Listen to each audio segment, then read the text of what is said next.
Good morning, students. Today we start a new chapter, that is chapter 5 and it is data handling. इस chapter में हम पढ़ेंगे data handling के बारे में, जो कि आज का न्यू चैप्टर है क्लास 8 का। ठीक है, इसमें हम पहले कुछ टर्म्स को जान लेते हैं। ठीक है, टर्म्स कौन कौन से टर्म्स इसमें यूज़ होते हैं और वो क्या होते हैं। ठीक है, तो आइए स्टार्ट करते हैं चैप्टर 5 और इसमें सबसे पहले टर्म है डाटा। ठीक है, तो डाटा क्या होता है? तो इनफैक्टली data is the collection of numerical facts relating to the particular information. Data मतलब क्या होता है कि एक न्यूमेरिकल फैक्ट्स होते हैं, न्यूमेरिकल वैल्यूज़ होती हैं किसी एक पार्टिकुलर इन्फॉर्मेशन का। ये क्या होता है, जैसे क्लास में बच्चे हैं, उन बच्चों का क्या मान लेते हैं कि मैथ सब्जेक्ट में उनके इंडिविजुअल नंबर है, किसी का 10 है, किसी का 15 है, किसी का 20 है, किसी का 25 है आउट ऑफ 30। ठीक है, तो जो ये नंबर्स ऑफ कलेक्शंस ऑफ जो न्यूमेरिकल वैल्यूज़ है, मतलब क्या है, इस क्लास के एक पार्टिकुलर क्लास के स्टूडेंट के किसी एक पार्टिकुलर सब्जेक्ट्स का ये क्या है, नंबर्स हैं इंडिविजुअल बच्चे का। तो ये क्या हो गया, ये डाटा कहलाता है।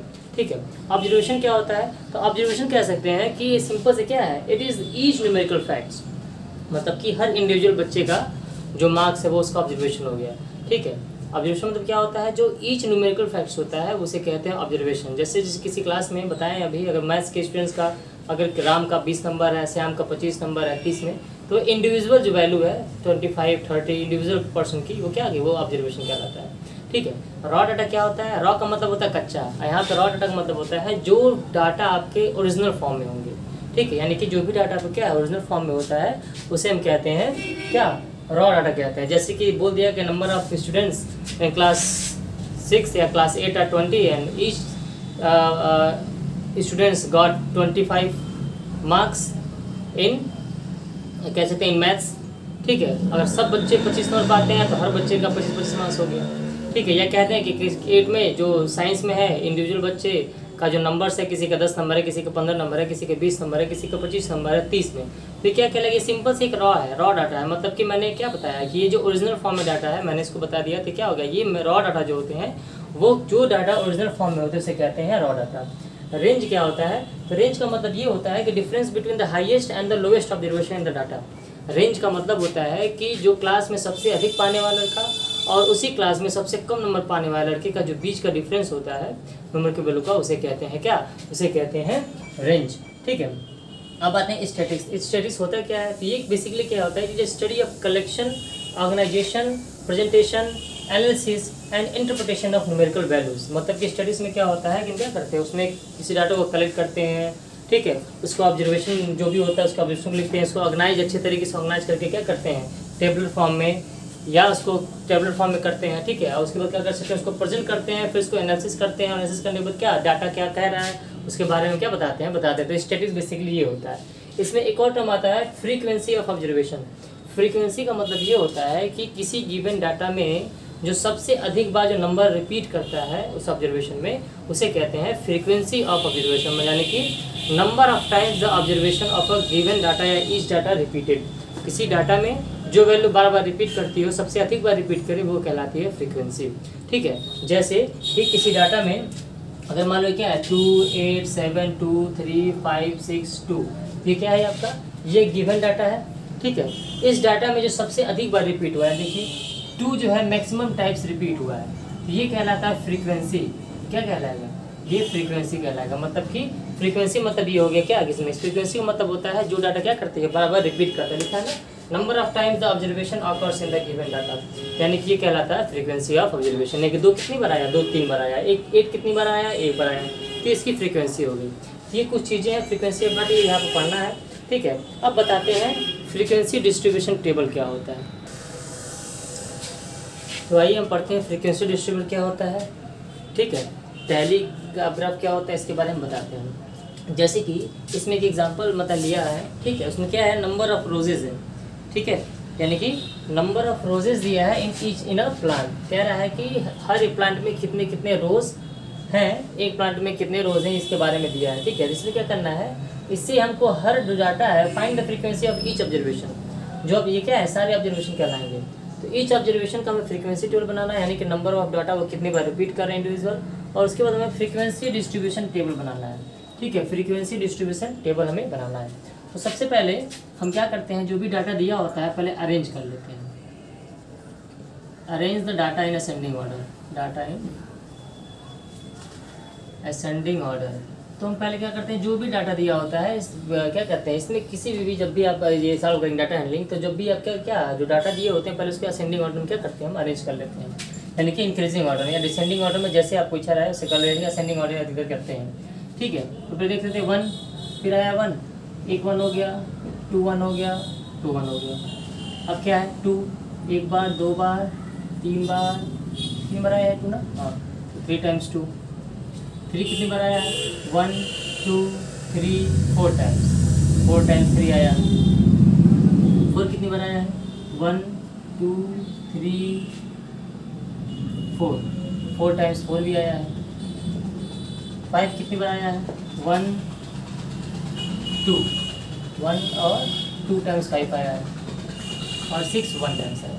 तो क्या किया हमने, सबसे पहले क्या किया हमने, डाटा को क्या कर लिया, हम अरेंज कर लिया किस में, ये डाटा अरेंज हो गया आपका असेंडिंग ऑर्डर में। डाटा अरेंज करने के बाद हम क्या देख रहे हैं कि जो 1 है कितने टाइम्स आया, ट्वाइस आया, ये थ्राइस आया, ये 4 टाइम्स आया, ये 4 टाइम्स आया, 2 टाइम्स आया, और 6 कितने बार आया, 1 टाइम्स आया।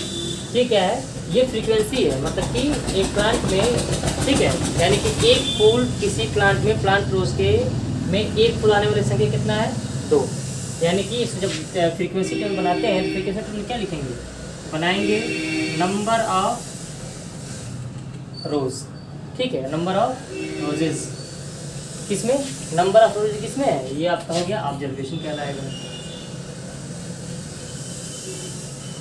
ठीक है, अब ये नंबर ऑफ रोज होता है टैली मार्क, ठीक है, और फिर क्या होता है आपका नंबर ऑफ प्लांट्स, ये क्या हो जाए आपका फ्रीक्वेंसी कहलाएगा। ठीक है, तो ये हो गया नंबर ऑफ रोजेस, ये आपका टैली मार्क हो गया, ये हो गया फ्रीक्वेंसी, यानी कि नंबर ऑफ प्लांट्स।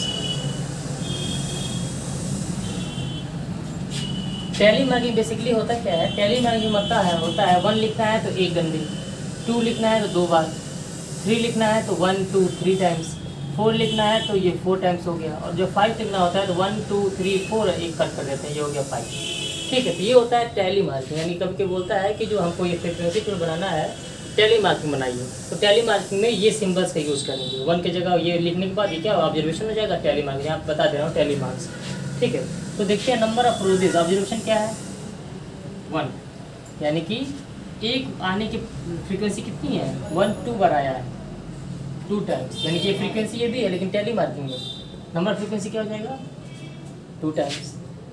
2 आने की फ्रीक्वेंसी क्या है, हम 4 को लेते हैं, 5 टाइम्स ले लेते हैं, कहीं और 4 लिख लेते हैं, इसको हम कर लेते हैं 1 और 4। ठीक है, अब क्या है 2, यानी कि एक पौधे में 2 गुलाब के फूल आने वाली प्रोबेबिलिटी, तो 2 फूल आने में कितने पौधे हैं, 1 2 3, 1 2 3। ठीक है, ये कितने पौधे हैं, 3 जो प्लांट्स हैं उसमें 2 रोज खिले हैं, तो इसकी ये टैली मार्किंग में ऐसे शो करेंगे, या फ्रीक्वेंसी टूल में क्या लिख लेंगे 3 टाइम्स आया है। फिर क्या है 3, यानी कि एक प्लांट में रोज के 3 फूल जो खिले हैं, कितने ऐसी संख्या है 4 टाइम्स है, 1 2 3 4, यानी कि 4 पौधे ऐसे हैं जिसमें 3 गुलाब के फूल खिले हैं। ठीक है, तो ये हो जाएगा 4। ये होता है टैली मार्किंग का यूज़ करना, अगर बस बोलता है कि draw a frequency graph using the tally mark, ठीक है, तो ये इसका सिंबल ये ना लिख के हम ये लिख के हम फ्रीक्वेंसी लिख देंगे using the tally mark table, ये टैली मार्किंग टेबल है ये। फिर 4 आने वाली प्रोबेबिलिटी क्या है, सॉरी 4 जो है नंबर ऑफ टाइम्स ऑब्जर्वेशन कितनी है, फ्रीक्वेंसी कितनी है 1 2 3 4 5, तो 1 2 3 4 5। ठीक है, ये 500 करने का तरीका है, 1 2 3 4 एक कट कर देंगे 5, अगर 6 बनाना है तो 5 ही हो गया, फिर एक और जोड़ देंगे तो 6 हो जाएगा। ठीक है, तो ऐसे ही इंक्रीज करते जाता है। 4 आने क्या हो गया, 5 ऐसे प्लांट्स हैं जिसमें 4 फूल खिले हुए हैं। 5 का आने की प्रोबेबिलिटी क्या है, 5 जो है 2 टाइम्स आया, तो 1 2 हो गया, यहाँ 2 लिख देंगे, और 6 जो है कितनी बार आया, केवल 1 बार आया, तो ये यहाँ पे क्या लिख देंगे 1 लिख देंगे। तो इस तरीके से क्या बनता है, ये फ्रीक्वेंसी टेबल ग्राफ बन गया। ठीक है, ये हो गया फ्रीक्वेंसी ग्राफ। ठीक है, समझ में आया आपको, तो ये होता है टेलीग्राफ, ये फ्रीक्वेंसी डिस्ट्रीब्यूशन टेबल है। ठीक है, जहाँ पे फ्रीक्वेंसी को शो किया गया है, और ये क्या है सिस्टमेटिक तरीके से हमने क्या किया है, इस जो डाटा को हमने एक छोटे से फॉर्म में एक सिस्टमेटिक तरीके से क्या किया है, जिसमें हम क्या रेंज लगा रहे हैं, ठीक है, क्लास इंटरवल लगा रहे हैं, मतलब क्या ये आपका नंबर ऑफ रोजेस हो गया, इसको एक ईजी वे में किसी चीज़ को क्या करना, सिम्बलाइज कर देना, और इससे क्या होगा, इसको बिना पढ़े भी क्या कर सकते हैं, बिना इतने चीज़ों को लगाए हम डायरेक्ट हम क्या बता सकते हैं कि एक नंबर ऑफ रोजेस 2 हैं, इसमें कितने पौधे हैं 3 पौधे, तो इस तरीके से हम क्या करते हैं, हम स्टैटिक्स में क्वेश्चन को सॉल्व करते हैं। ये अब क्या हो गया, टैली मार्किंग का यूजिंग। और फ्रीक्वेंसी अगर बनाना है, ये भी फ्रीक्वेंसी ही होता है, बस यूजिंग टैली मार्क्स होता है। ये क्या है, न्यूमेरिकल वैल्यू का यूज़ करके हम डिस्ट्रीब्यूशन क्या करते हैं, फ्रीक्वेंसी डिस्ट्रीब्यूशन टेबल को हम ड्रा करते हैं। ये अब क्या होगा, इस तरीके से क्वेश्चन को हम एक्सरसाइज का सॉल्व करेंगे। अब यहाँ उम्मीद करता हूँ ये आपको समझ में आया होगा। ठीक है, तो आप इसको पढ़िएगा और उसके हिसाब से जो क्वेश्चन होंगे यूजिंग टैली मार्क्स बना के टैली मार्क्स बनाइएगा। और जो भी आपको रेंज डाटा जो भी समझाया गया है आप अच्छे से उसको फिर से पढ़ लीजिएगा। ठीक है, तब तक के लिए क्या करिए, आप अपना बहुत ख्याल रखिए, घर पे रहिए, सुरक्षित रहिए और पढ़ते रहिए। और इसके बेसिस पे जो एक्सरसाइज 5.1 है, जो क्वेश्चन आते हैं उसको आप सॉल्व करिए। ओके, जय हिंद।